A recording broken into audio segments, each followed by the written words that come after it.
بسم اللہ الرحمن الرحیم۔ السلام علیکم ناظرین اکرام۔ عقل مند وہ ہے جو اپنی زبان کو غیبت سے بچائے، اور مومن وہ ہے جس کا دل سخت سے پاک ہو۔ بہترین سیرت یہ ہے کہ تم لوگوں کے ساتھ اس طریقے سے پیش آؤ جس طریقے سے تم لوگوں کا اپنے ساتھ پیش آنا پسند کرتے ہو۔ کسی کے منہ پر بے عزتی کرنا اسے قتل کر دینے کے برابر ہے۔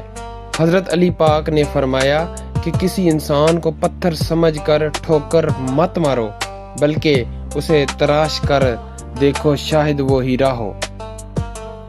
تمہارا رب ایک ہے، پھر بھی تم اسے یاد نہیں کرتے، لیکن اس کے کتنے بندے ہیں، پھر بھی وہ تمہیں نہیں بھولتا۔ اور پھر جب تمہارا دل کسی سے گلے لگ کے رونے کو چاہے تو قرآن پاک کو گلے لگا لینا۔ اگر کسی کے دل میں جگہ بنانا چاہتے ہو تو اسے سیدھے اور پورے نام سے پکارا کرو۔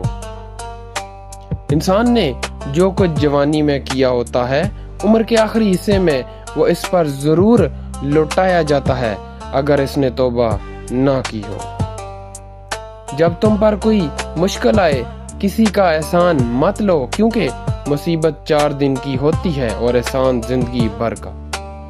جب رب راضی ہونے لگتا ہے تو بندے کو اپنے عیبوں کا پتہ چلنا شروع ہو جاتا ہے، اور یہی اس کی رحمت کی پہلی نشانی ہے۔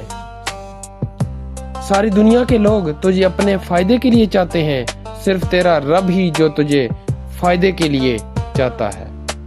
تمہاری نیت کا آزمائش اس وقت ہوتی ہے جب تم کسی ایسے انسان کی مدد کرتے ہو جس سے تمہیں کوئی لالچ نہ ہو،